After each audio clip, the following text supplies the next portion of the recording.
Eu estou ouvindo no bem. ar, Aqui hein?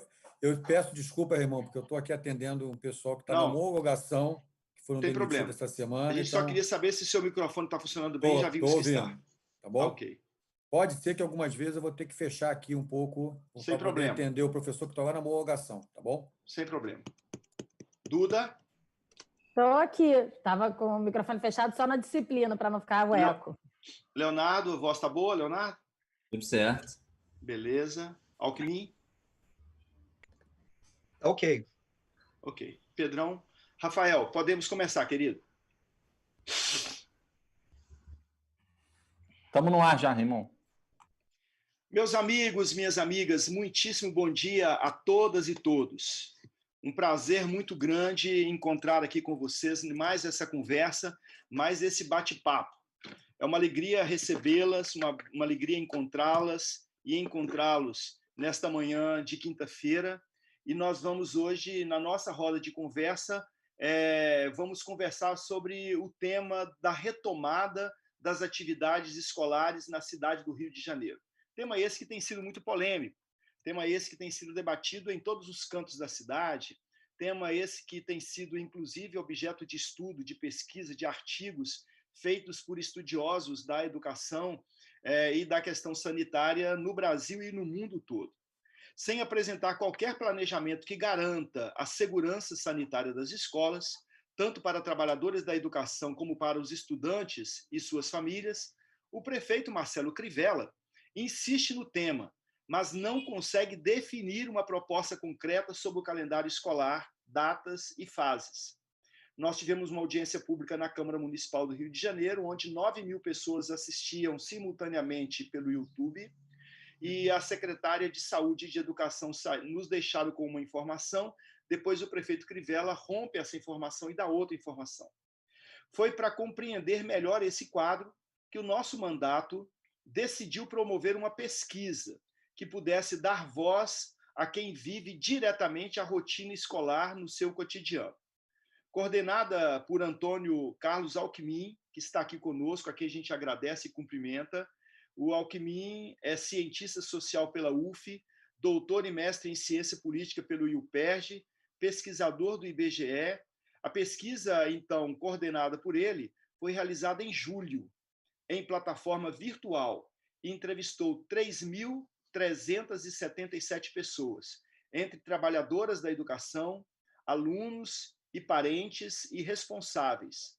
A maioria dos entrevistados, quase 75%, está vinculada às escolas públicas, enquanto cerca de 25% fazem parte da escola da rede privada, seguindo o modelo encontrado na cidade. Agora vocês vão conhecer o resultado dessa pesquisa, conversando com Antônio Alckmin, que foi o coordenador dela, também com Maria Eduarda Quiroga, a Duda, professora da Educação Infantil da Rede Municipal, vice-presidenta da CUT, integrante da coordenação do CEP, também com Oswaldo Teles, nosso querido professor Oswaldo Teles, presidente do SIMPRO do Rio de Janeiro, Sindicato dos Professores das Escolas Privadas, e com Leonardo Rocha, do Movimento de Mães, Pais e Responsáveis pela Escola Pública Municipal Carioca, o Movem Rio. Bom dia, Alckmin, bom dia, Duda, bom dia, Oswaldo, bom dia, Leonardo, bom dia, Pedro, que está aqui na técnica nos ajudando, e também Rafael Bellarmino. Bom dia também a todas vocês que nos acompanham. E eu estou usando no gênero feminino porque eu estou falando de educação. Então, eu estou me dirigindo, não com exclusividade, mas na palavra, me dirigindo às mulheres, às educadoras, e, portanto, falando com todas as profissionais e os profissionais de educação. Então, bom dia para vocês que nos acompanham. E eu queria, para abrir essa nossa conversa, pedir ao Alckmin que ele faça a apresentação da pesquisa e dos resultados, e no decorrer dessa apresentação, caso o Leonardo, a Duda, o Oswaldo, caso queiram fazer algum comentário, né, levantar algum ponto, é só levantar a mão para pedir a palavra. E aí o Pedro, que está nos coordenando aqui, o Pedro abrirá o microfone. Está bem desse jeito? Podemos começar assim?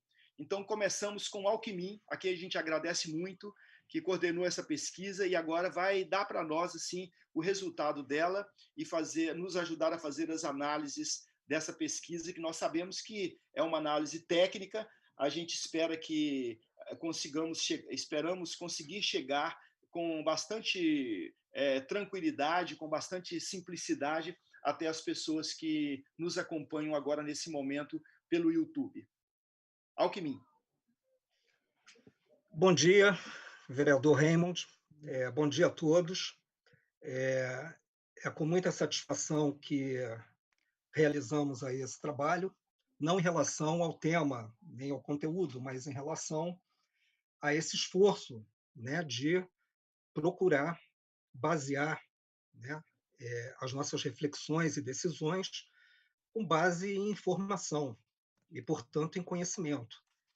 Então, louvo aí a iniciativa do mandato de ter promovido essa pesquisa com um número bem significativo de pessoas envolvidas, sejam educadores, profissionais de educação, mas também uma menor parcela de parentes, principalmente mães de alunos e pais ou responsáveis.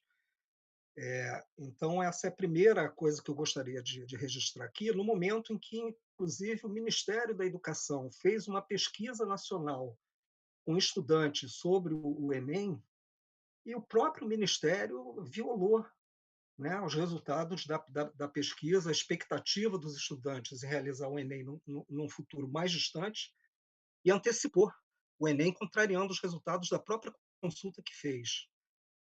Coisa que eu imagino que não é o nosso caso, porque nós valorizamos e respeitamos, né, o que as pessoas têm a dizer. Então, esse é o primeiro ponto. O segundo é que foi uma das poucas pesquisas que eu analisei, né, que trazem um resultado assim cristalino, claro, né, sobre o que pensa a grande maioria dos profissionais de educação e dos pais e dos alunos, sejam da rede particular, seja da rede pública. Há uma preocupação enorme, né, com os estudantes, e aí nós estamos falando de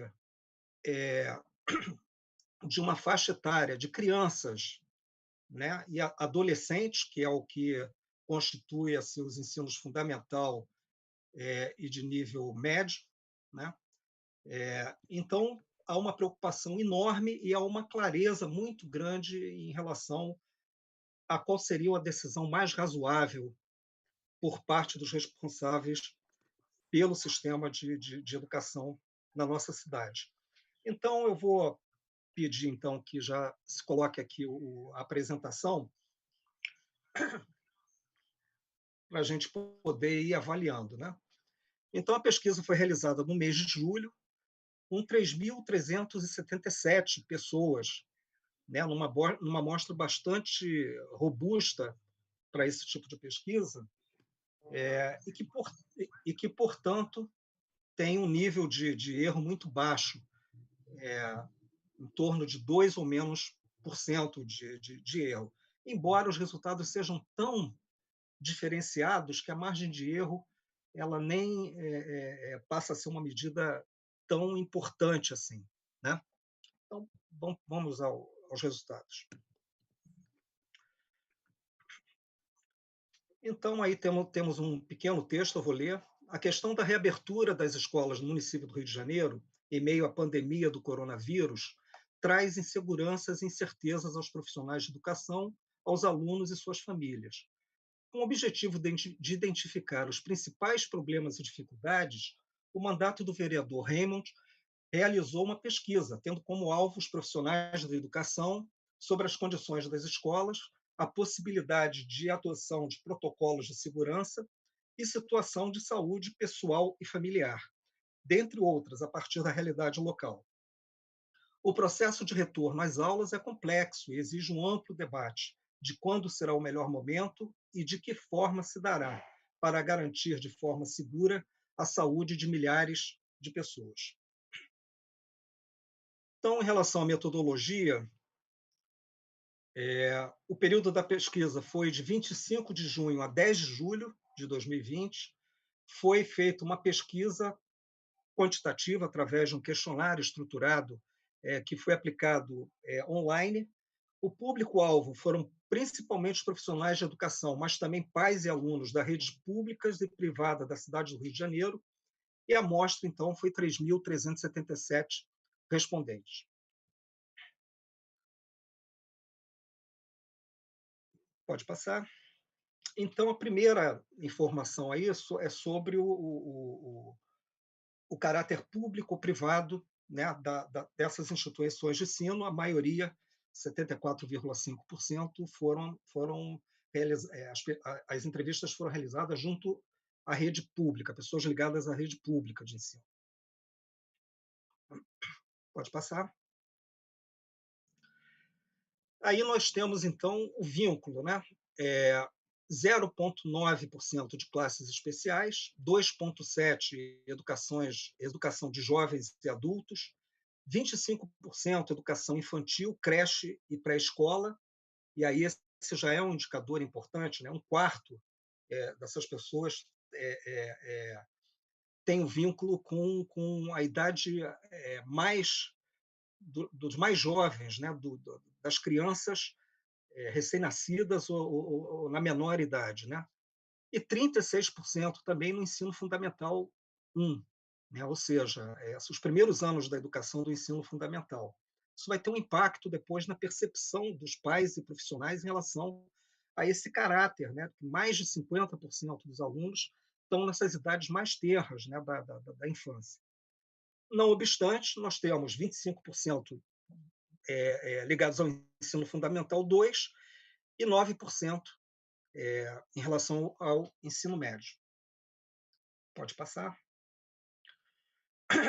Bom, o que chama atenção nesse gráfico é o percentual de pessoas que usam transporte público para se deslocar, né? E nós sabemos que, mesmo nessa fase onde nós que nos deslocamos pela cidade, nós sabemos que período de férias, período que não há aulas, os transportes são menos sobrecarregados. Mesmo assim, o que nós vemos hoje é que os transportes estão muito sobrecarregados e não apresentam, né, as características de segurança que deveriam apresentar. Então, esse já é um motivo de grande preocupação, né, porque o deslocamento dos alunos, dos pais responsáveis e dos próprios profissionais de saúde vão agravar ainda mais a situação que nós encontramos no transporte público, né?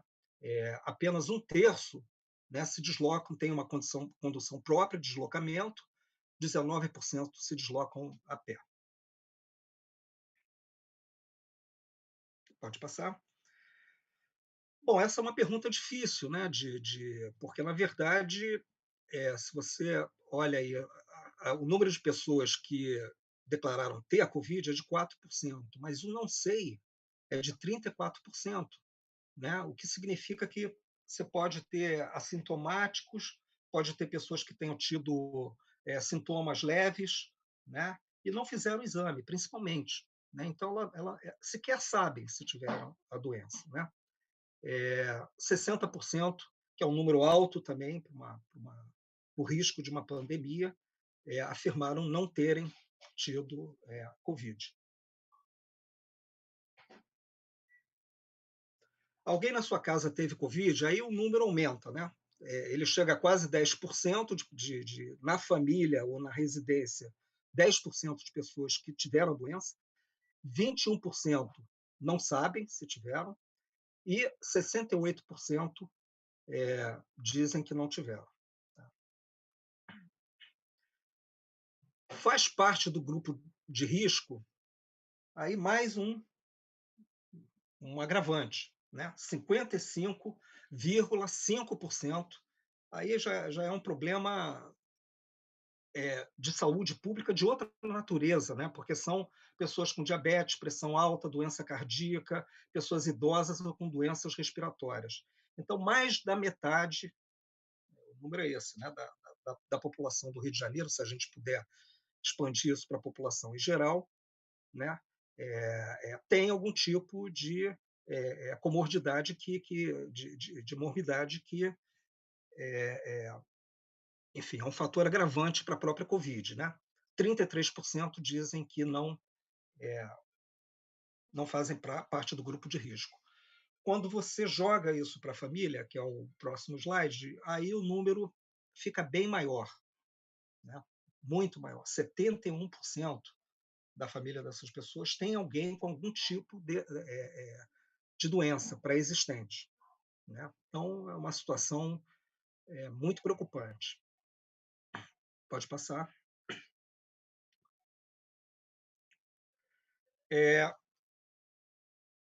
Qual o nível de dificuldade para os procedimentos de higiene da Covid, né? Então, nós temos aí quase 80% que dizem que o nível de dificuldade para os procedimentos da Covid é muito grande, né? Então, mais um outro indicador aí em relação à gravidade do problema. Pode passar. Aí nós temos o número médio de alunos por turma, né? Então, a grande maioria está aí entre 21 a 30 e de 31 a 40 alunos por aula, por sala de aula. Esse resultado não está apresentado aqui, mas existe uma diferença significativa em ser da escola do ensino público ou do ensino particular. O número de alunos no ensino particular supera mais de 50% em até 30 alunos, e de 11 a 20 também é bem maior, é mais que o dobro.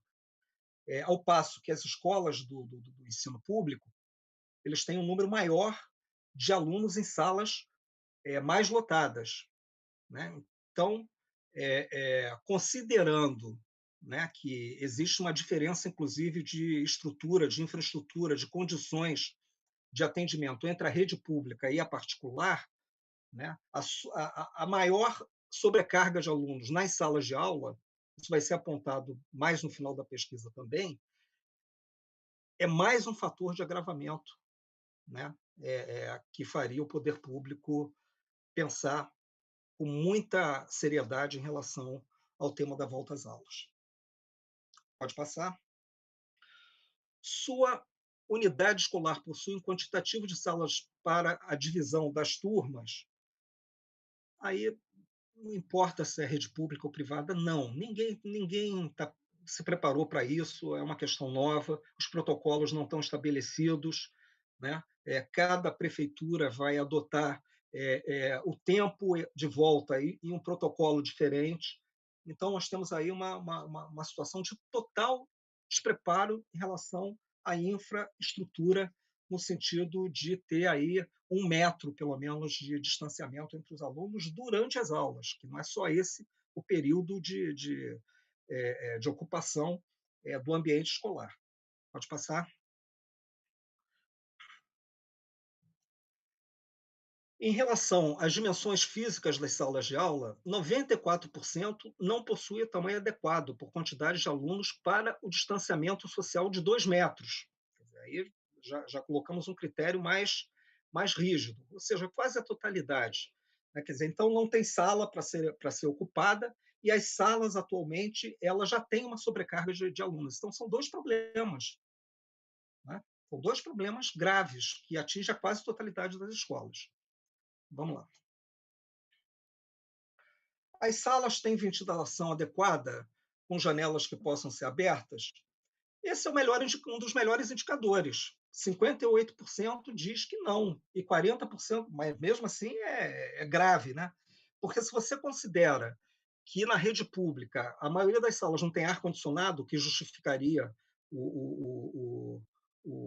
esse indicador, ou seja, elas são ventiladas, né? Quer dizer, o que aparentemente é um indicador ruim, não ter ar-condicionado numa cidade que tem um clima como o do Rio de Janeiro, nesse momento tornaria-se bom, mas mesmo assim, né, 58% diz que não tem condições de ventilação adequadas, né? E, curiosamente, esse é ainda um dos melhores indicadores da pesquisa. Vamos lá. Em relação ao refeitório, esse é um dos problemas. Nós vamos ver que tem outro depois.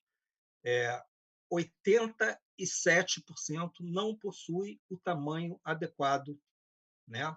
Que aí é outro tipo de ocupação, fora da sala de aula, que é o refeitório, né? 87% não tem o tamanho adequado também para manter o isolamento parcial.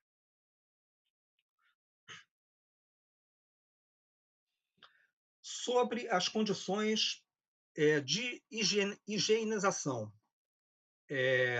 22% boas, 8% muito boas, 11% péssimas, 36% regulares e 20% ruim. Esse também não é um dos piores indicadores, né? Significa que há um esforço, seja na rede pública ou particular, de manter as condições de higiene dentro da escola, né? Vamos lá. O quão seguro você se sente em retornar às aulas hoje? Esse é um dos principais resultados da pesquisa, né? 80% se diz extremamente inseguro. Se a gente somar isso com os que se sentem inseguros, né? Se juntar o extremamente inseguro com o inseguro, isso dá mais de 90%. Né? Então, é quase 100%. Dificilmente você faz uma pesquisa que você encontra um número assim, de uma opinião. Né? Enfim, eu vou principalmente indicar esse gráfico aqui para a discussão posterior, né? Porque é quase o universo da pesquisa. Né? Vamos lá. Pode passar. Bom, aí nós separamos, essa talvez seja uma tabela mais difícil de entender, mas os resultados são, de certa forma, parecidos, né? Que nós separamos assim a categoria do respondente, né? Então, nós temos aí o agente de apoio à educação especial, o aluno. Aí, na primeira coluna aqui, está o percentual de que cada uma dessas categorias significa. Então, a maior... cadê aqui? Os professores... Estão faltando aqui... Passa o próximo gráfico, por favor. Pode ser que esteja no próximo. Não, está aqui. Os professores são a maioria. Vou pedir depois para voltar. 25% aluno de professor de ensino fundamental nos anos iniciais, nos anos finais 22%, volta o gráfico. E aqui os de professores de educação infantil 4%, cozinheiro 13%, aí nós temos cozinheiros, auxiliares administrativos, outras profissões com menor percentual. Vamos para o seguinte. Tem uma proporção de responsáveis ou parentes, principalmente mães, né? Que está mais desagregado na pesquisa. Esses 7% são principalmente mães de alunos que responderam à pergunta. Então, o que o Raymond falou no início aqui é um olhar, de certa forma, feminino sobre essa pesquisa. Né? Vamos voltar. Eu vou ficar aqui no total. Volta para o outro. Vou chamar a atenção só de algumas diferenças. Então, essa primeira coluna é se teve Covid, 3,9. Né? Então, voltando lá, o percentual tem uma variação de menor para maior, por exemplo. O que não tem outras ocupações é 9,5%, mas são ocupações que não estão muito bem definidas. Volta para o anterior. Aqui eu chamaria a atenção dos assistentes sociais e pedagogos, né? Dos cozinheiros, dos diretores, dos coordenadores e supervisores, auxiliares administrativos, os próprios alunos têm percentuais maiores do que a média. Então, essa é uma característica. Depois, vamos voltar para o próximo. Vou ficar só com os totais. Né? Grupos que já tiveram Covid, 9,7%. Também temos algumas diferenças, como, por exemplo, os responsáveis. Volta para o primeiro. Aí, novamente, assistente social, pedagogo, auxiliar cozinheiro, coordenador, supervisor, cozinheiro, diretor. Né? Vamos para o próximo. A coluna 3 é se pertence a algum grupo de risco, fica em 55%, também tem uma variação que também não é muito distante da média. Alguém na família, 71%. E a insegurança em relação à volta às aulas fica em torno de 80% e 13%. Os extremamente inseguros ou muito inseguros. Isso tem uma variação, você vê aqui já que professor ele tem uma maior preocupação, pode voltar, os responsáveis também, volta para outro, os agentes de educação, os alunos menos, olha só, né? Os auxiliares administrativos menos, coordenadores menos, cozinheiros têm uma proporção maior também, e os professores de uma maneira geral, tá certo? Vamos passar esses dois. E aí, uma coisa que nós decidimos fazer também foi, primeiro, plotar todos os CEPs, né, que são os códigos de endereçamento postal da cidade do Rio de Janeiro, e na pesquisa nós perguntamos o CEP de quem respondeu para ver se essa distribuição ela tinha alguma territorialidade, algum efeito de vizinhança, ou seja, se existiam manchas maiores em determinadas regiões da cidade do que em outras.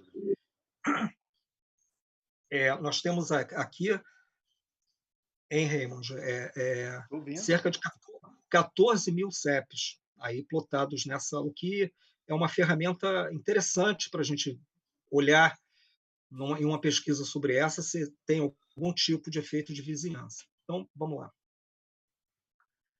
E aqui, ficou meio clara aqui a cor, mas a gente percebe que a distribuição daqueles CEPs que tem pelo menos um entrevistado, vocês reparem que já diminui a mancha. Né? Ela mais ou menos segue o padrão, volta para o slide anterior, ela mais ou menos segue o padrão, né, para a cidade como um todo. O que isso significa? Significa que esses profissionais, professores, estudantes, responsáveis, os que responderam à pesquisa, eles mantêm uma distribuição equivalente à da população como um toda. Estão bem distribuídos na cidade, não existe nenhum efeito de vizinhança. Isso é interessante para a pesquisa porque mostra também uma representatividade geográfica, né, dos resultados. Então, aqui nós temos os CEPs com 2 entrevistados, diminui o número de CEPs, mas a distribuição também continua sendo espalhada pela cidade, e depois os CEPs com 3 entrevistados. Pode passar? E a mesma coisa. Tá? Então, existe uma correlação entre o endereço dos entrevistados, né, e a distribuição espacial da população. O outro slide, aí nós não perguntamos por CEP, perguntamos por bairro, qual é a localização dos estabelecimentos de ensino. Então, o que nós vemos aqui, ao contrário da primeira distribuição, é que as pessoas que responderam ela têm uma distribuição equivalente à distribuição da população. Quando a gente pergunta pelos estabelecimentos de ensino, a gente vê uma concentração maior em algumas áreas da cidade, como, por exemplo, a Zona Oeste, tá, em detrimento aqui de áreas da Zona Sul e da Zona Norte, né? E a parte suburbana aqui, né? Dos complexos de favelas, né? Dos chamados subúrbios da Leopoldina, que são aqueles que vão em direção, né, à Baixada Fluminense. Né? Então, essa distribuição parece, né, que está mais concentrada em áreas populares, inclusive aqui, em algumas áreas da Zona Sul, são áreas que tradicionalmente têm um número maior de favelas. Né? Então, não podemos afirmar isso com total certeza, teríamos que ter o CEP e a cartografia das favelas aqui, mas é o que parece indicar, ou seja, a moradia é espalhada, entretanto, os estabelecimentos de ensino são mais concentrados em bairros mais populares, vamos dizer assim. Pode significar também que, pessoas de estabelecimento na Zona Sul, por exemplo, nos bairros onde não aparece uma mancha, né, não tenham respondido à pesquisa, né? Pode ser isso também, né? Vamos lá.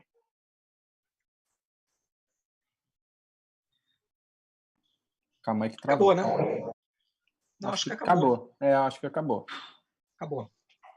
Tem outro slide que eu produzi, que não está aí. Foi assim, esse é importante. Eu vou passar, Alckmin, calma aí. Tá. Só um minutinho. É que não deu tempo da equipe que produziu a visualização preparar. Vale a pena porque são perguntas abertas. São as duas perguntas. Se você não conseguiu, eu posso comentar. Não, estou conseguindo sim. Enquanto o Pedro está tentando aí, só dizer às pessoas que estão nos acompanhando, nós temos mais de 120 pessoas nos acompanhando, total agora quase 130 pessoas pelo YouTube. E a gente dizer para essas pessoas e para todo mundo, né, que a gente está aqui apresentando o resultado de uma pesquisa, né, que foi feita na cidade do Rio de Janeiro. E eu quero, assim, nós estamos aqui com o Alckmin, que é quem está apresentando, né, que foi o coordenador dessa pesquisa. Estamos aqui com o presidente do Simpro, professor Oswaldo Teles, com a coordenadora do CEP, vice-presidenta da CUT, professora de Educação Infantil, a Duda Quiroga, e também com o Leonardo, que é membro do MOVEM, né, que é o movimento de mães, pais e responsáveis pela Escola Pública Municipal Carioca. Conseguiu, Pedro, aí? Pronto, ótimo.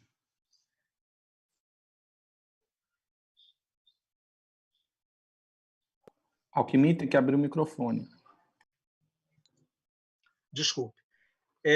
A primeira pergunta são duas últimas, né? Na sua avaliação, qual é o nível de dificuldade para os procedimentos de higiene serem implementados com eficiência pelos alunos e pelos profissionais de educação de sua unidade escolar? Limpeza das mãos, utilização de álcool gel e máscara. Então, 77% disseram que é muito grande e 12% disseram que é grande. Então, aí a gente tem um nível de resposta em torno de 90%. Novamente... Repete o dado, né, Alckmin? Repete o dado do pavor de voltar, né, que chega a 90% também. É isso. É isso aí. É isso aí. As pessoas, o que elas estão dizendo é o seguinte: nós não nos sentimos de nenhuma forma seguros com a volta às aulas. Isso é sinalizado de uma maneira que é coerente com tudo que foi respondido nas etapas anteriores da pesquisa. É de uma coerência muito grande. Então, voltar às aulas nesse momento é desconsiderar totalmente o que a quase totalidade de professores, de educadores, profissionais de educação, pais, mães, parentes, responsáveis, estão dizendo, né, para o poder público, que é basicamente o seguinte: não voltem. É a mensagem que a pesquisa passa de uma forma totalmente clara. Não é hora de voltar. Né? E por que não é hora de voltar? Aí a gente fez uma pergunta aberta. Eu não tive tempo. Volta para outro slide. Eu não tive tempo de analisar mais detalhadamente a pergunta aberta, mas eu fiz uma nuvem de palavras. Né? Então, vocês veem que a palavra criança é a que mais aparece. Né? Então, tem frases assim que eu me lembro, tipo: as crianças gostam de se abraçar, de apertar a mão, elas não conseguem ficar sem um contato, elas não estão preparadas para absorver as orientações de higiene, como essas aqui: limpeza das mãos, utilização de álcool, de máscara. Né? Então, essa é a principal dificuldade. Então, se trata de uma preocupação generalizada com a vida dessas crianças. Não só isso, com a vida das suas famílias também, dos próprios profissionais. Então, assim, esse é o primeiro aspecto, né, que diz respeito ao direito à vida, claramente. O segundo tem a ver com a questão da infraestrutura. Vamos ainda no primeiro, com a infraestrutura das escolas.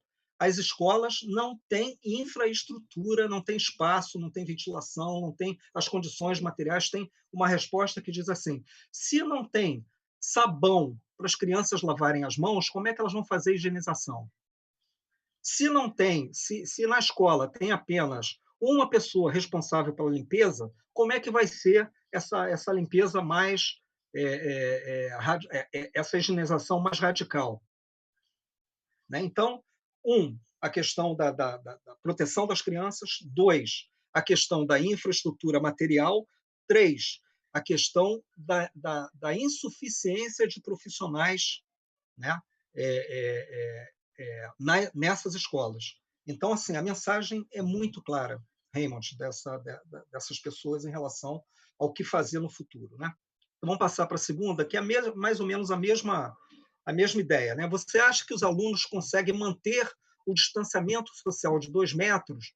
94% dizem que não, o que é absolutamente sensato. Né? Nós estamos falando assim de crianças, mas não só, de adolescentes também. Numa resposta, tem uma pessoa que diz: adolescentes têm muito hormônio, eles são mais desafiadores.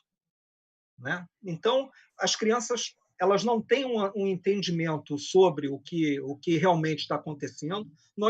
Outra resposta diz o seguinte: tudo é muito novo, a nossa cultura ainda não absorveu a mudança. Né? Então, a cultura das pessoas é uma coisa que reage, né, mais lentamente. A coisa que talvez se mova mais lentamente é a cultura e os valores. Né? Então, diante disso tudo, você tem praticamente uma unanimidade. Né? Por isso que eu disse no início que foi a pesquisa talvez mais fácil de ser analisada, né? Porque você tem praticamente uma unanimidade em relação às perguntas fundamentais que foram feitas através dessa pesquisa, que, mais uma vez, eu só tenho a cumprimentar o mandato por ter promovido esse tipo de instrumento para detectar, né, a opinião das pessoas em relação a esse tema tão importante. A gente quer agradecer muito o Alckmin por essa apresentação tão rica, né?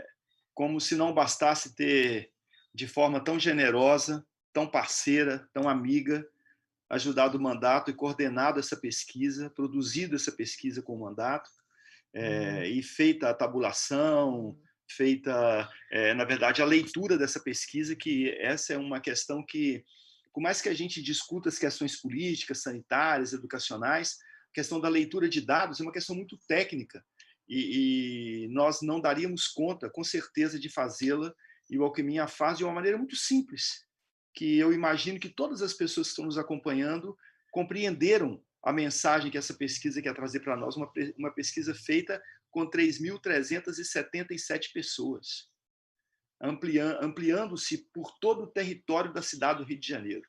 Nós vimos lá quando ele mostra os CEPs, né, e depois coloca um mapa sobre o outro, a pesquisa ela se espraia por toda a cidade. Eu queria, então, a partir disso, né, agradecer muito ao Alckmin. Nós continuamos aqui na nossa conversa e eu quero falar com a Duda. A Duda participa do grupo de trabalho da Secretaria Municipal de Educação que está discutindo os protocolos para a volta às aulas.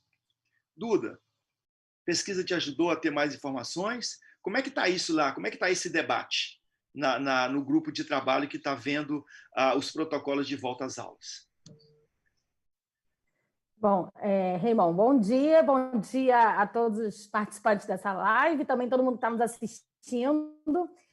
Primeiro eu quero parabenizar essa pesquisa pela a oportunidade, né, o momento exato e o detalhamento dela, ouvindo o Alckmin apresentá-la, foi muito importante. Quero, inclusive, se puder mandar essa material para a gente, para que a gente possa usar na reunião do grupo de trabalho, vai ser muito importante. Assim, eu destacaria a questão dos 71% que moram com alguém de risco, a questão dos 90% que tem a dificuldade com o retorno, ou a preocupação com o retorno.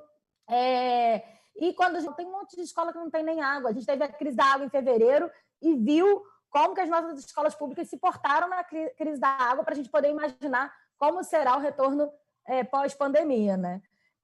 Raimon, antes de falar especificamente do grupo de trabalho, eu queria fazer alguns destaques. Primeiro, dizer que eu estou especialmente com essa blusa hoje, porque o nosso sindicato, o Sindicato Estadual dos Profissionais de Educação, está fazendo 43 anos hoje. Mostra para nós aí, Duda, que a gente não está vendo, não. Mostra para nós aí. Isso. A blusa na luta... É só desde 1977. Muito bem. Está fazendo 43 anos hoje de história, de luta, e a gente vai fazer às 18 horas na página do sindicato, do Facebook e do YouTube, uma live falando também da luta histórica e da luta desse momento, que é a greve pela vida, se assim for necessário, que é a luta pela vida, na verdade, que a gente tem travado. Está tendo audiência da rede estadual agora na Alerj. A gente está no grupo de trabalho no município, que o município, de alguma forma, tem nos escutado um pouquinho mais, né? Pelo menos criou um grupo de trabalho, criou um comitê onde tem os sindicatos participando, então está um passo na frente da Alerj. Não são tantos passos quanto a gente gostaria, mas está um passo na frente da Alerj. Do Estado, né? Perdão, não da Alerj, mas do Estado. Dizer que hoje também são 12 anos que foi aprovada a lei, que entrou em vigor e foi aprovada, né, a lei do piso da educação, que garante um piso de salário para o magistério, mas também um terço extra-classe para a formação continuada dos profissionais e para o planejamento das aulas, que é muito significativo e muito importante para a gente. Agora, que essa lei só consegue ser implementada de fato se a gente garantir o Fundeb. E aí é muito importante a gente continuar na campanha do Vota Fundeb, que mais uma vez essa semana foi adiado e que deve, então, entrar na pauta na segunda-feira que vem para ser apreciado, porque senão a partir do ano que vem não tem mais fundo para a educação básica, então não tem mais dinheiro para a educação chegando numa série de municípios. No caso do estado do Rio, em torno de 86% dos municípios. Hoje também, porque por causa de ser seja tão importante para a educação, está sendo lançado desde as 9 da manhã até as 6 da tarde, num evento da Fórum Nacional Popular de Educação, um manifesto em defesa da vida, da democracia, da educação pública, da ciência e tecnologia. Por último, eu destaquei as coisas positivas, mas a gente está tendo essa semana, e aí vem menos positiva no caso, a jornada pedagógica de educação infantil do nosso município. E por que ela é menos positiva? Porque era uma excelente oportunidade para a gente estar debatendo as nossas condições atuais. Como a gente vai trabalhar no pós-pandemia? No entanto, entre os temas de ontem, a gente tinha, por exemplo, práticas de interações, da onde não se falou das interações pós-pandemia ou das interações nesse momento que estamos remoto, mas sim da realidade, do normal que a gente conhecia antes, como se nós estivéssemos num universo paralelo. Falou-se também ontem, teve uma mesa sobre a pauta da étnico-racial, mas não falou da violência que as nossas crianças da educação pública têm sofrido nas comunidades, e têm morrido crianças por ficarem em casa se protegendo da pandemia, mas sendo atingidos pela violência de Estado. Então, é uma jornada pedagógica que, para a gente, está parecendo estar um pouco fora da realidade atual. E aí, entro especificamente no grupo de trabalho. O grupo de trabalho teve 2 reuniões. Na primeira, nós cobramos algumas ausências da Fiocruz, do Sindicato da Rede Privada, porque a gente entende que a educação é uma concessão pública e, portanto, também os profissionais da rede privada deveriam estar nessa reunião. Queria fazer uma parte na sua fala. Na verdade, quando se fala de ausência, não é que a Fiocruz e o Simpro decidiram não participar, é porque, na verdade, não houve convite, é isso? É isso, não houve convite. Ausência nesse sentido, Não tinha acontecido convite nem para a Fiocruz, nem para o Simpro e nem para os estudantes. E nós sinalizamos essas 3 ausências que para a gente era muito caro, era muito absurdo não estarem ali. Na segunda reunião, a Fiocruz já fez parte. Quem participou foi a representante da Fiocruz, foi a Luciana Guarjoni, acho que é assim que fala sobre o nome dela, não sei. Então, essa reivindicação foi atendida. Ainda falta que a gente entenda que a educação privada também deveria estar nesse grupo de trabalho, assim como os estudantes. Porque para a SME isso ainda não foi compreendido. Na primeira reunião, eles apresentaram um apanhado geral de quais seriam os caminhos a serem construídos, e a gente sinalizou, a gente é o CEP, o SEC professores, o SEC funcionários, o SEC responsáveis, o Fórum Permanente de Educação Infantil e o Fórum EJA, todos juntos. Inclusive, a gente tem tentado lançar documentos juntos de avaliação de cada reunião, mas também estão participando lá e têm feito participações bem proativas o Tribunal de Contas do município e o Fórum Municipal de Educação. E nós sinalizamos não só essas ausências, mas que essa apresentação do primeiro dia faltavam dados concretos. Né? A gente precisa saber... Vocês trouxeram hoje um monte de dados concretos que nos falta lá para a gente poder pensar o passo a passo. Tá bom, tem uma apresentação de passo a passo, mas e aí? Das 1.541 unidades de escola do Rio, quais precisam resolver o problema da circulação de ar? Quais precisam resolver o problema de água? Quantos são os profissionais que não vão voltar? A gente não tem números para trabalhar. A gente levantou essa dificuldade o tempo todo. Também levantamos a questão de que a lógica do tempo de declínio que precisaria estar acontecendo para que se pensasse em retorno não existia ainda para a data que está, a princípio, programada, que seria 3 de agosto. E, na segunda reunião, aí já tinha novidade, que, na verdade, volta primeiro merenda, né? Volta cozinha. A gente, inclusive a Defensoria Pública, nem foi só nós, lembrou, na segunda reunião, quando apareceu isso, que o sindicato tem uma liminar dizendo que as cozinhas não devem abrir, né, nesse período por conta de todas as questões que a gente sabe abrindo cozinha vai ter circulação de gente, vai ter deslocamento, e como é que você higieniza toneladas de comida? Essa solução também não foi apresentada ainda. Na segunda reunião do grupo de trabalho, já seria uma apresentação mais estrutural. Eles tentaram atender em parte a nossa demanda, inclusive para isso, mandaram um questionário para as CREs, que as CREs tiveram que mandar para as escolas, dizendo que era uma demanda do grupo de trabalho, mas não tinha aparecido essa demanda diretamente do grupo de trabalho. Foi uma iniciativa da SME para tentar responder ao grupo de trabalho, perguntando para as pessoas se autodeclararem sim ou não se tinham comorbidades, né? Que gerou uma grande ansiedade e angústia na categoria, polêmica, as pessoas não entenderam muito bem para que era aquilo, fora a testagem com as merendeiras que a gente acompanhou. Bom, e aí na segunda reunião eles apresentaram uma série de informações onde a gente sinalizou novamente problemas como do tipo, estamos no processo de montagem dos processos, vamos tentar comprar tudo, licitar e comprar tudo antes das aulas voltarem. A gente falou, não, só pode pensar em voltar às aulas quando tiver todos os equipamentos comprados. Não dá para tentar fazer antes. E aí, sabem que temos limitações financeiras, e a gente tem limitações de vida, nós queremos ficar vivos, né? Então, teve todo esse embate o tempo todo, e a história de como restringir as crianças que troquem objetos, porque tem lá uma das regras é não trocarem objetos. Mas como você restringe crianças de trocar objeto?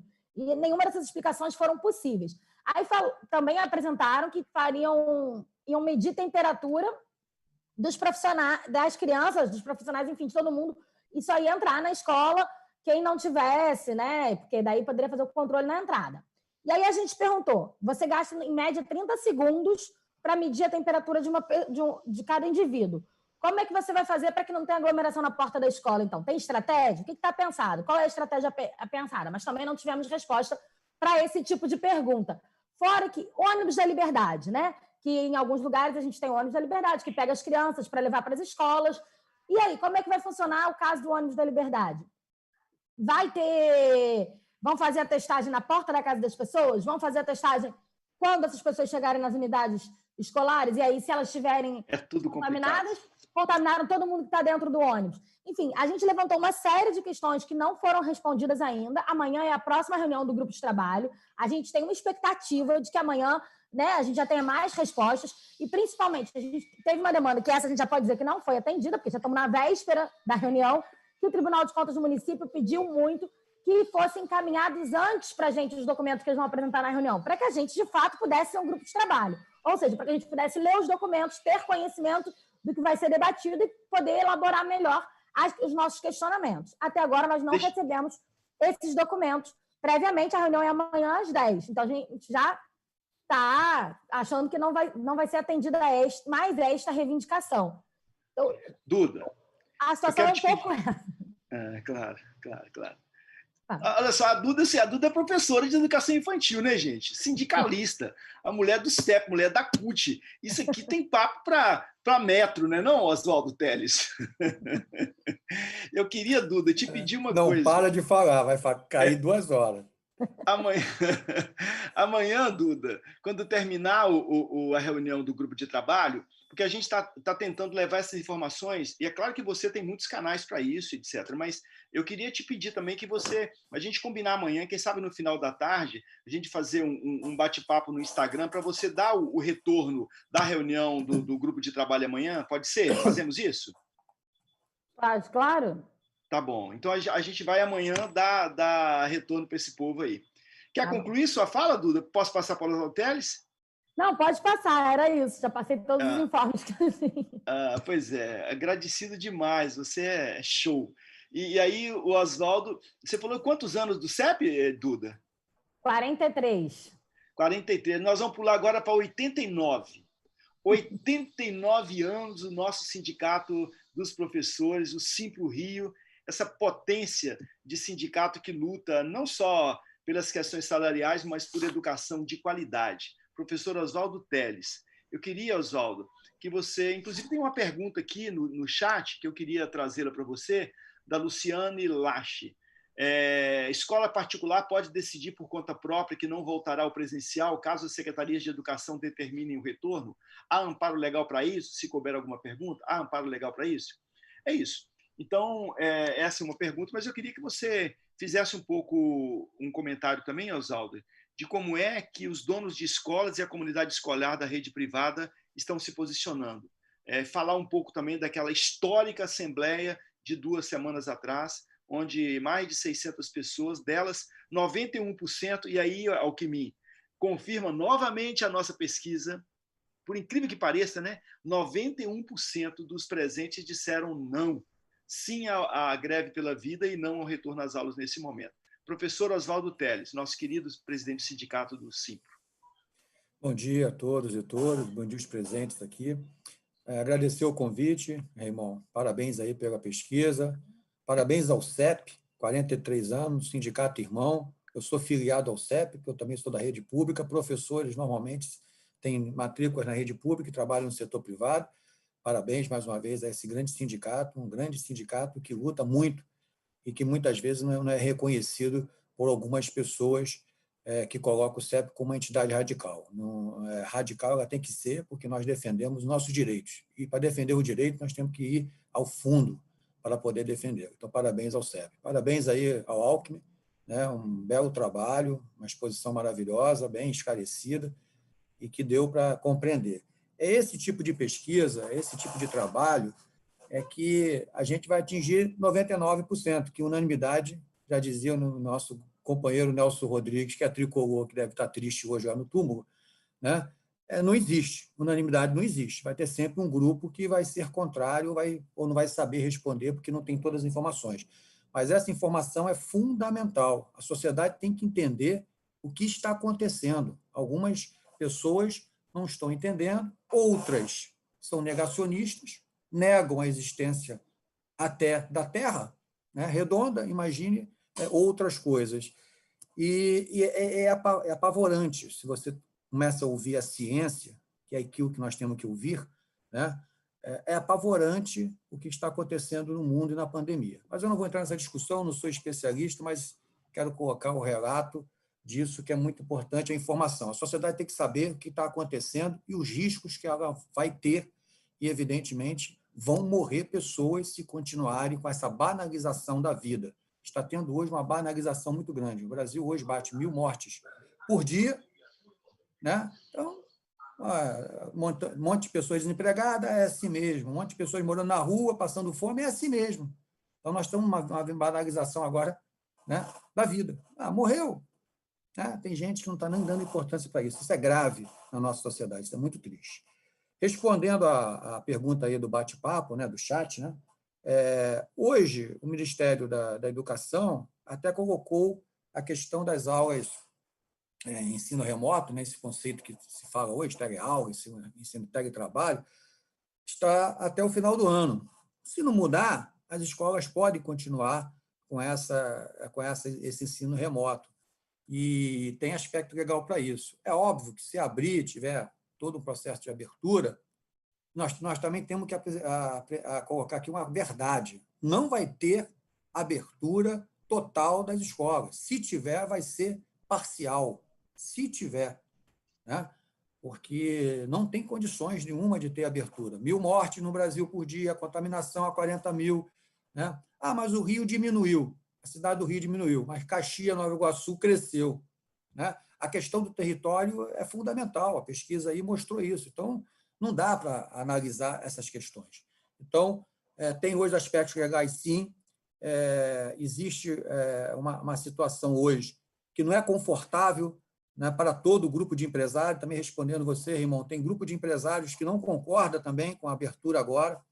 Eu faço parte, inclusive, de uma reunião de grandes grupos aqui no Rio de Janeiro, de grupos de empresários de grandes redes e pequenas redes que colocam para a gente, está querendo discutir com a gente alternativas, porque reconhece no sindicato a representação dos seus professores e professoras.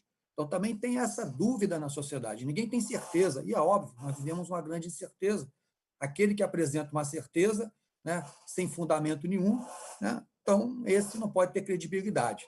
Então, tem fundamento legal, principalmente porque as pesquisas como essa, e as pesquisas feitas, de modo geral, Datafolha, Ibope, colocam que mais de 70% dos responsáveis, e as pesquisas das escolas. As escolas estão fazendo pesquisa também, cada escola está fazendo a sua, nós temos contato com as direções de escola, com as coordenações.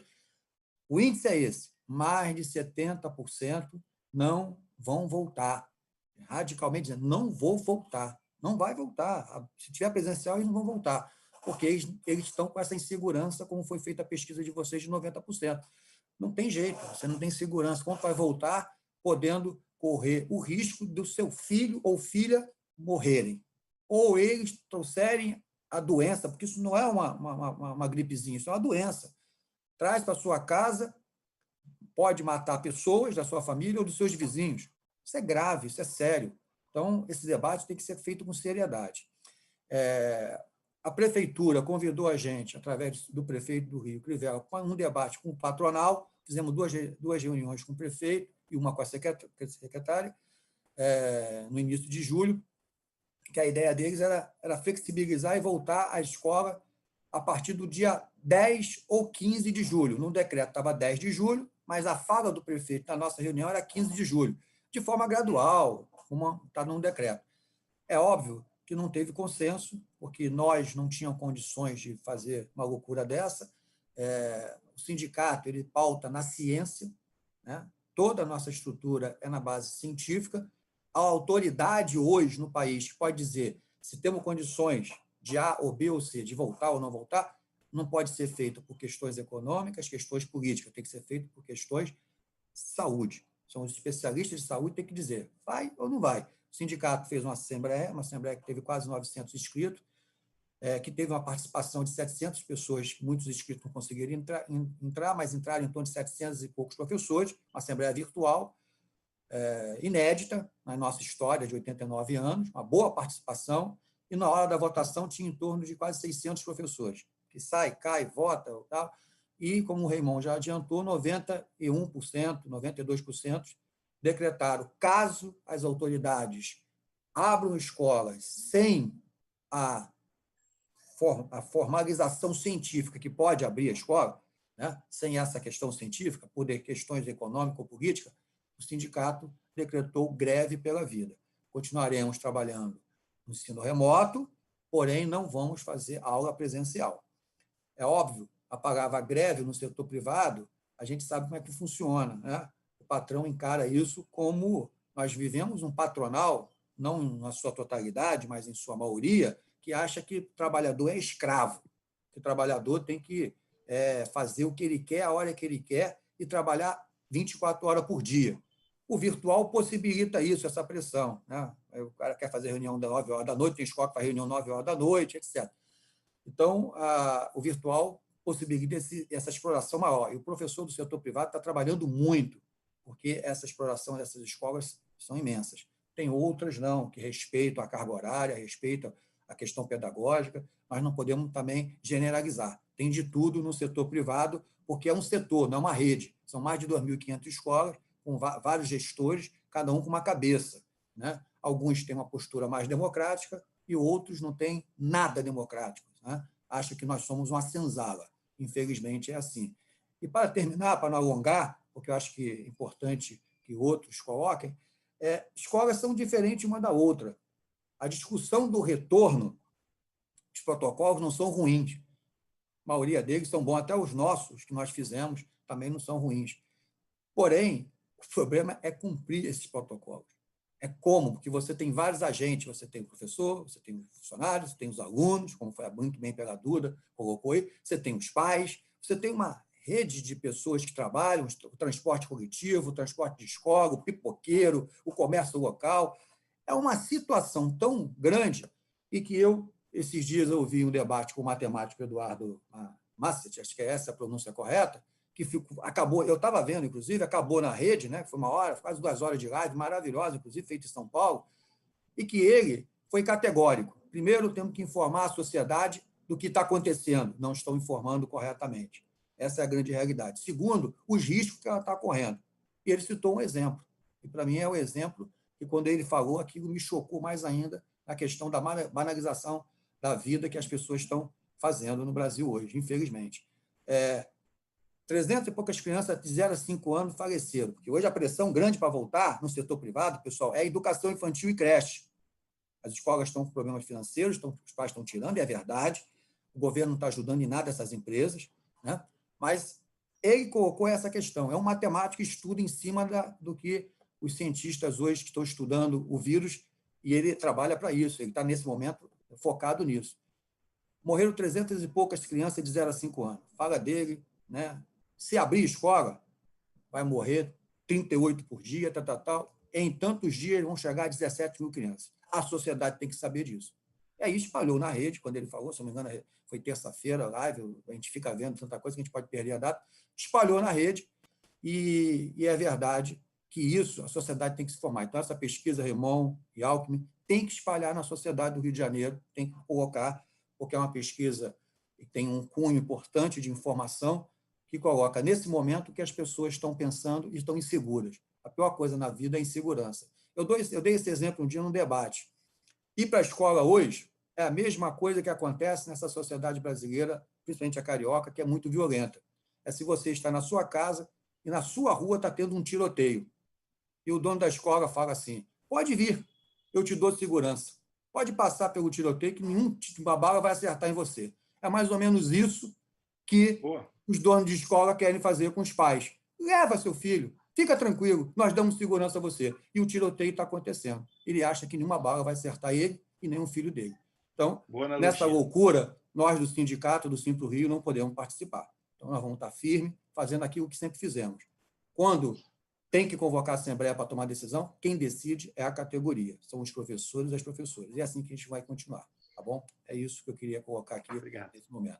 Belíssima analogia. Ô, Leonardo, querido, que bom ter aqui o Movem conosco, a gente quer agradecer muito. Queria que você se colocasse também um pouco no debate, né? Aqui hoje, na verdade, o foco era ouvir a explanação da nossa pesquisa, mas assim, a gente sabe da importância do Movem, a gente já tem alguns caminhos com vocês e tal. Qual é o posicionamento do movimento, né, do movimento de vocês pela escola pública municipal?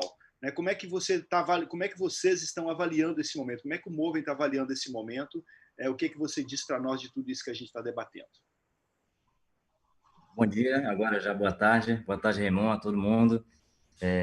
Queria parabenizar e agradecer especialmente ao Antônio Alckmin pela pesquisa maravilhosa e pela explanação também maravilhosa e necessária.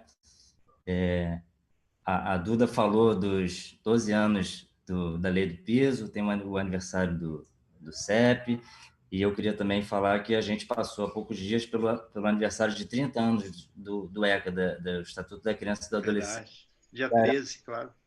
Vários direitos fundamentais que, infelizmente, a gente vê que não estão sendo cumpridos 30 anos depois. Citar rapidamente um verso, já que o Raymond falou na importância das mulheres na luta, da maioria, né? Um verso do Chico Buarque que pergunta: quem é essa mulher que canta sempre esse estribilho? Então, essa necessidade de repetição que a gente tem, de falar desse debate sempre, toda hora, por mais que pareça repetitivo, ela é necessária, né? Esses espaços como esse aqui são extremamente necessários. E sobre a pesquisa em si, eu queria dizer que a gente também teve, já que o Alckmin trouxe uma pesquisa que é mais focada em profissionais da educação, né, e menos nas famílias, eu vou fazer um paralelo, vou explicar rapidinho que teve uma mãe também que está com a gente no Movem, que ela fez uma pesquisa no final de maio, com mais de 10 mil respostas. Então, vou fazer uma análise rápida da sua análise com traçando os paralelos com essa pesquisa. A gente tem a questão das turmas superlotadas, né, que é absurdo, né? Já é um problema antigo e agora ele torna-se ainda mais complicado. Questão das ventilações, das salas ventiladas, questão de tamanho de sala com capacidade de distanciamento. Isso é muito complicado. A prefeitura, em algum momento, falou em dividir turmas e professores, criar novos ambientes. Não tem como fazer isso na realidade das escolas, nem públicas nem privadas. E um outro número também que me chamou bastante atenção foi a questão dos 80% da pesquisa do Alckmin, de 80% extremamente inseguros e 13% inseguros quanto à volta às aulas. E aí, na pesquisa que foi feita com os pais, a gente tem aqui o dado de que a pesquisa foi feita em maio, né? Mas acredito que seja mais ou menos o mesmo número. A gente tem o dado de que 80% das crianças, das famílias, não vão levar as crianças para a escola se os governos, na verdade a prefeitura, né, se fizer uma retomada precoce das aulas. Isso vai totalmente ao encontro do que falou, né? Então, Raimon pergunta para a gente qual é a posição. A posição é não a volta às aulas de uma maneira irresponsável e precoce. A prefeitura também falou recentemente, cogitou a possibilidade de abrir as escolas somente para que as crianças fizessem as refeições. E aí, nessa pesquisa do Alckmin, a gente tem que 74% das cozinheiras são do grupo de risco. E, portanto, devem ser afastadas de seus trabalhos para preservar sua saúde e suas vidas. Então, como é que fecha essa conta? Não tem nenhuma condição. Não fecha, né, Leonardo? Não fecha, né? Irmão, fazer um paralelo aqui do que aconteceu em Israel. A gente teve a abertura das escolas em pouco tempo, em uma semana, lá em Israel, foram infectados. Israel é do tamanho mais ou menos do estado de Alagoas, né? Para a gente ter uma noção do tamanho.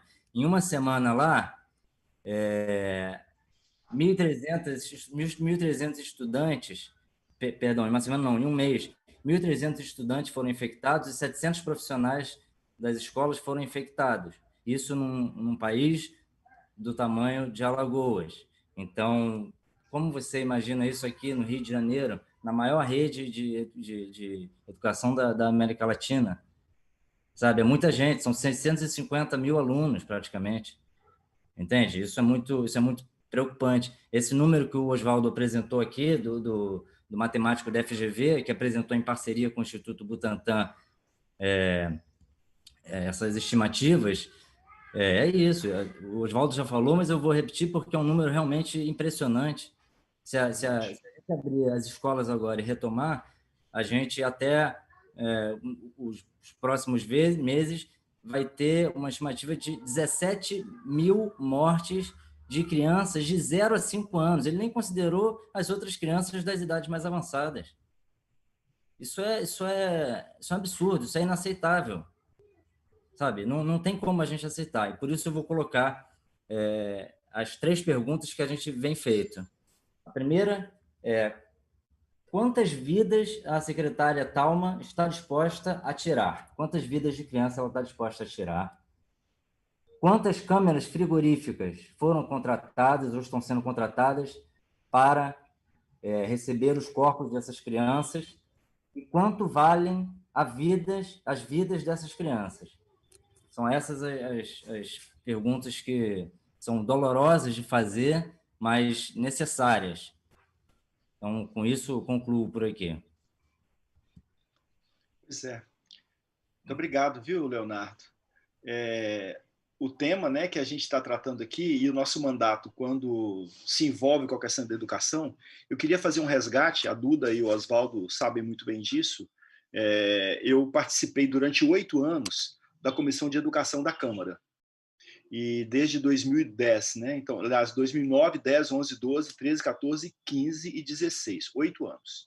Nesses 8 anos, eu fui presidente da Comissão de Educação durante 4 anos. Então, fiquei alternando a presidência da Comissão de Educação.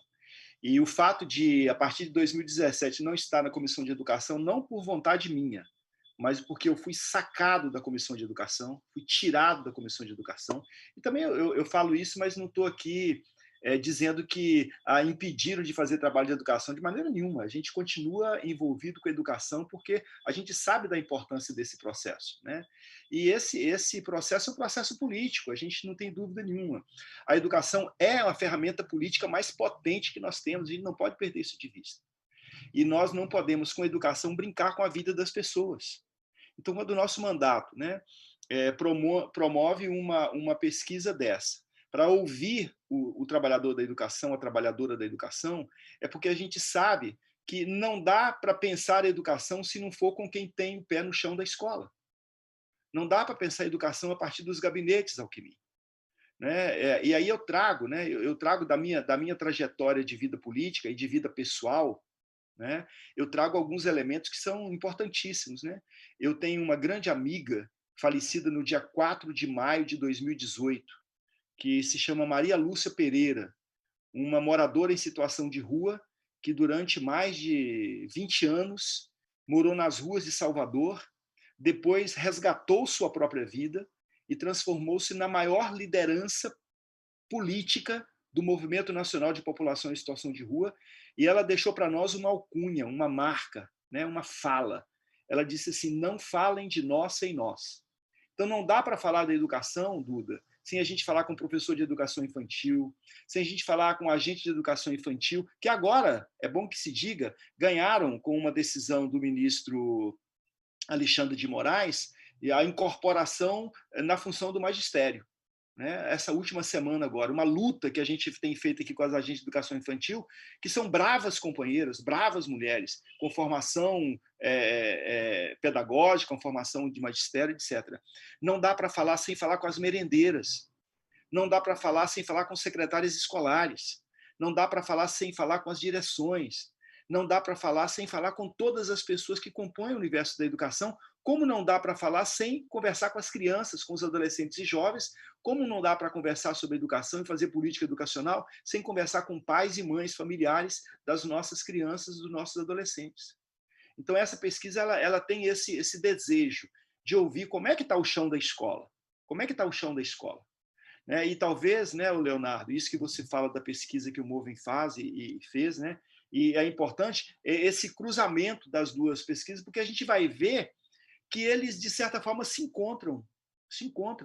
Esse dado dos 90% se encontrou na fala do Alckmin apresentando a nossa pesquisa, se encontrou na fala do Leonardo falando da pesquisa com os familiares, se encontrou na fala do Oswaldo, se encontrando quando ele fala da Assembleia dos Profissionais de Educação particular do Estado do Rio de Janeiro. O nível é 90%, 91% das pessoas que dizem não dá para voltar porque a gente quer defender a vida. A gente quer nossos filhos vivos. Então, eu quero aqui agradecer muito, né? E pedir ao Alckmin, né, que ouviu agora a Duda, o Oswaldo e o Leonardo, pedir ao Alckmin que ele tenha aí uma consideração final do Oswaldo, do Leonardo, e a gente conclui com a consideração final da Duda, representando aqui o grosso da educação pública, o grosso da educação, que são as mulheres que lá estão e que a gente precisa também dizer que a educação precisa ser uma educação que destrua o machismo, né, Duda?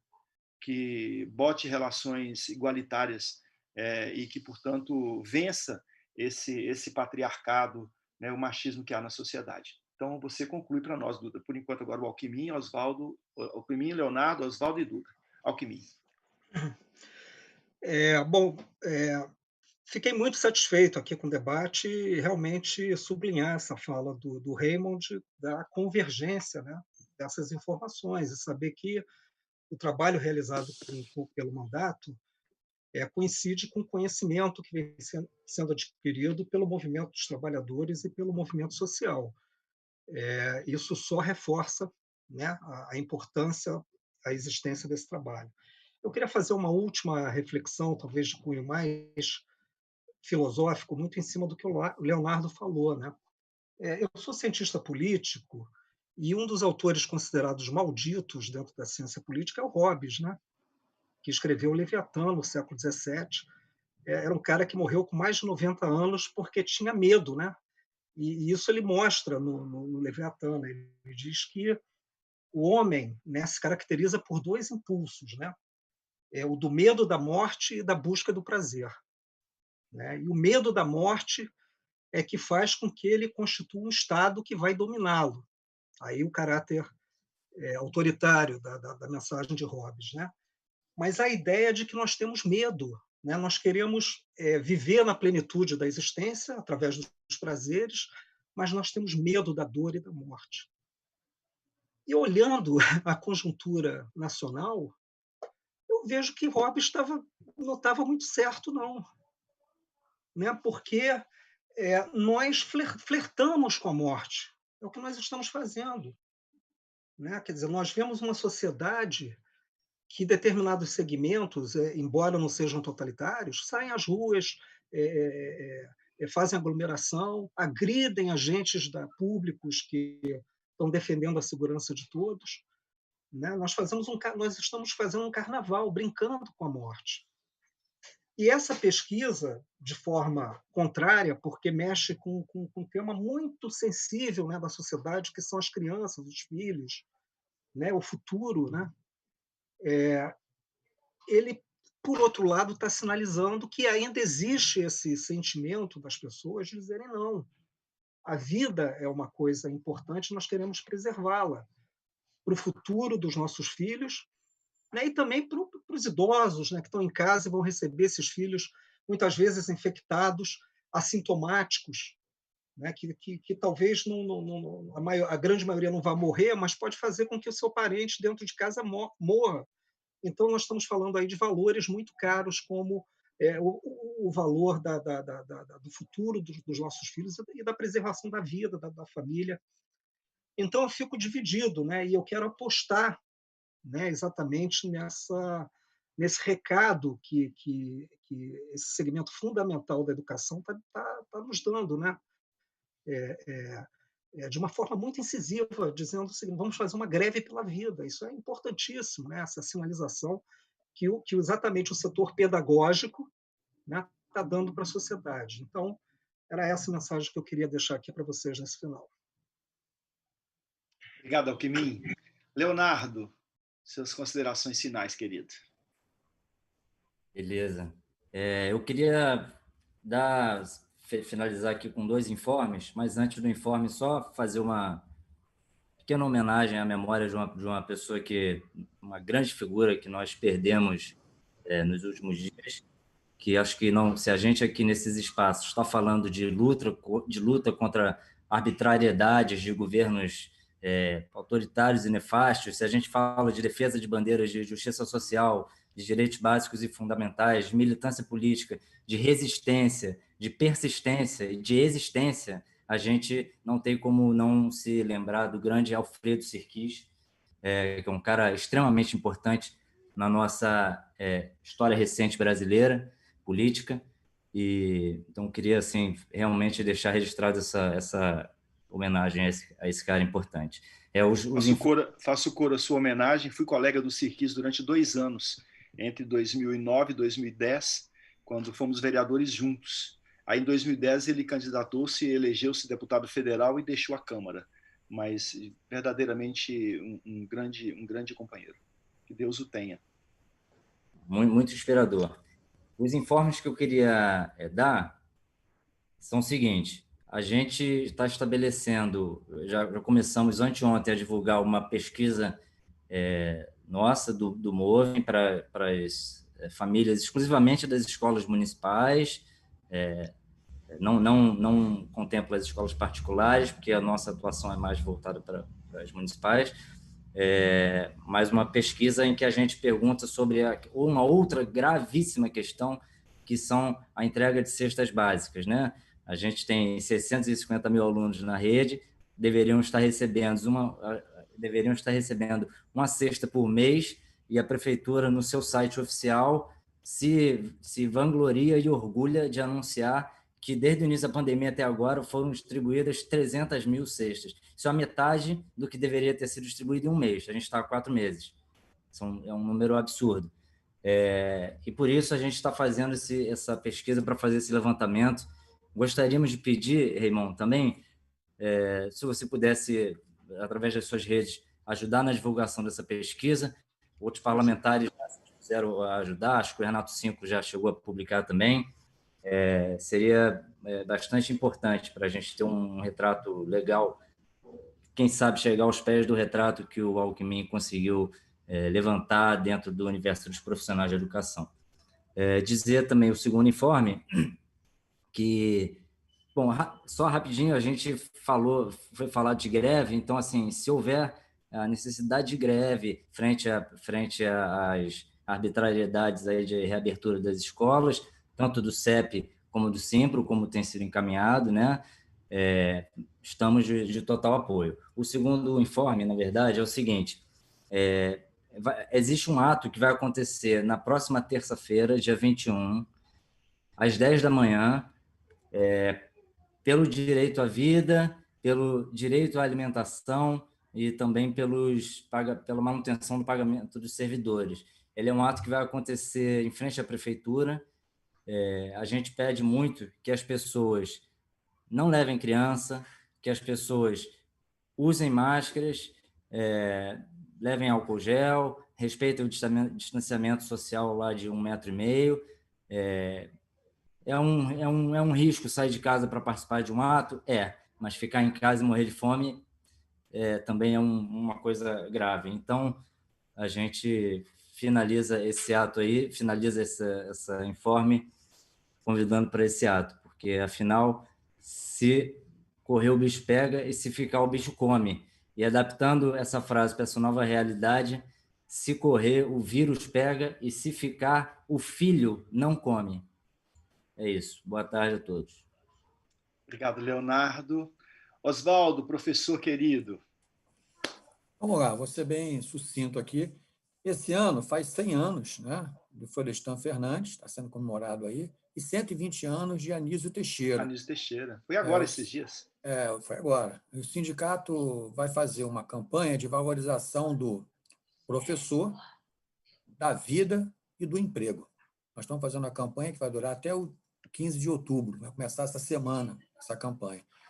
E o primeiro vídeo dessa campanha será com Anísio Teixeira, homenagem a ele, e um outro vídeo do filho dele, né, que está dando um depoimento feito pelo grupo do Silvio Tender, né, o nosso cineasta, documentarista Silvio Tender, que está fazendo a parte das entrevistas com as personalidades.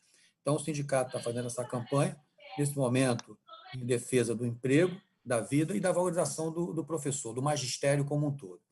Então, isso é importante dar esse informe aqui. O segundo ponto, né, é colocar que nós, do Simpro Rio, estamos criando um fundo de amparo ao professor demitido no período da pandemia. Estão sendo professores demitidos em grande quantidade, então nós vamos criar um fundo. Nós vamos fazer uma campanha também de solidariedade. Cada um contribui como quiser para poder ajudar, pelo menos, com uma cesta básica para cada professor ou professora demitida nesse momento. Então, nós estamos criando toda essa estrutura, o sindicato vai entrar com aporte financeiro, nós temos estrutura para isso, nós vamos entrar e vamos fazer uma campanha na sociedade conto com o apoio de vocês todos, quando a gente tiver essa campanha pronta, divulgar para que a gente possa dar apoio a essas pessoas, que não são poucas pessoas, né? Principalmente as professoras de creche, educação infantil, que só tem um emprego, que está nessa situação, muitas vezes, sendo demitida e não tendo como arranjar emprego nesse momento. E, por último, irmão, agradecer mais uma vez a todos, que Simpro Rio está à disposição de qualquer um de vocês para qualquer situação. Nós temos um sindicato organizado, forte e com grande patrimônio e com muita participação da categoria. Pode contar com a gente para qualquer luta que tenha o caráter de defesa do nosso direito e defesa da vida. Estamos aí. E dia 1º de agosto, no sábado, teremos uma nova assembleia para avaliar o quadro e como é que está essa loucura de alguns que acham que nós estamos em condições, nesse tiroteio, de abrir escola. Então, convoco a todos aí que nós vamos começar a fazer a campanha de 1º de agosto, sábado, provavelmente 14 horas, será a nossa assembleia, como aquela, virtual, convocando para o debate nesse momento tão triste que nós estamos passando no mundo e principalmente aqui no nosso Brasil. Obrigado mais uma vez a todos e todas que estão presentes. Obrigado. Professora Duda Quiroga, nossa coordenadora do CEP, nossa vice-presidenta da CUT Rio, professora de Educação Infantil. Bom, agora boa tarde a todos e todas que estão nos assistindo. Mais uma vez, parabenizar a iniciativa da pesquisa, a pesquisa apresentada aqui foi muito importante para a gente, todo o debate também. Dizer que vocês estavam lembrando do Anísio Teixeira e do Florestan, que estão fazendo aniversários que a gente chama de redondos, né, esse ano, e ano que vem é a vez do Paulo Freire, né? Paulo Freire, que sofreu tantos ataques nesse novo governo, e desde o processo da eleição passada, mas que também nos traz a esperança como verbo do esperançar e que a gente precisa tanto nesse momento. Então, que está tão vivo tem que estar tão vivo nas nossas vidas, na nossa luta hoje. E aí eu acho que a gente precisa lembrar, eu fui anotando aqui quando o Raymond falou que eu ia fazer o encerramento, que educar é um ato político. E exatamente por isso, a gente precisa olhar para esse momento da pandemia e ver o quanto ele desnudou algumas desigualdades que nós até já sabíamos que existia, mas que muitos talvez não percebessem. Desde das desigualdades de condições para o ensino nas redes público-privada ou internamente na própria rede privada ou na própria rede pública, de condições de acesso, de condições de permanência, mas também nas desigualdades do tempo entre as profissionais. A gente falou tanto que as mulheres são maioria nessa categoria, e quantas de nós, hoje, quando, por exemplo, tem que fazer a educação remota, que está sendo mais cobrada na rede privada, e, ao mesmo tempo, tem seus filhos em casa e tem que lidar com tudo isso e está responsável pelas tarefas domésticas em tempo integral, e tudo está se cruzando, se sobrepondo. E esse debate do tempo está sendo feito, da divisão sexual do trabalho doméstico está sendo feito, da sustentabilidade da vida humana, de quem é a responsabilidade. É um bom momento para a gente voltar a fazer esses debates e lembrar que eles são fundamentais também para a nossa existência nesse universo, né?